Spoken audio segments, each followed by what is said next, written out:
आऊज़ुबिल्लाहि मिनश्शैतानिर्रजीम बिस्मिल्लाहिर्रहमानिर्रहीम अल्हम्दुलिल्लाहि रब्बिल आलमीन वस्सलातु वस्सलामु अला सय्यिदिल अंबिया'i वल मुरसलीन।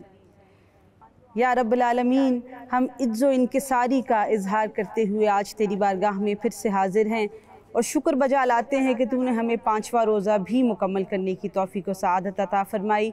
या रब्बिल आलमीन, इतनी बड़ी इबादत को सही मानों में पूरा करने की तौफ़ीक़ अता फ़रमा जो हम तमाम रोज़ेदारों को तेरी खुशनुदी और रज़ा के करीब तर फरमा दे। या रब्बिल आलमीन, जितने लोग मुफलिस हैं, परेशान हाल हैं, तमाम को आसूदगी अता फ़रमा।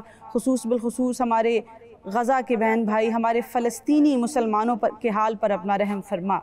या परवरदिगार आलम, मुल्क पाकिस्तान के जुमला मसाइल, जुमला अंदरूनी और बैरूनी मामलात में हमारे हुक्मरानों की ताईद व नुसरत फरमा और इनकी सियासी बसीरत में इजाफ़ा फरमा। परवरदिगार आलम, जितने लोग इस वक्त मेरे साथ दस्ते सवाल दराज किए हुए हैं, तमाम की मुश्किलात को दूर फरमाते हुए उनकी दिली हाजात को पूरा फरमा।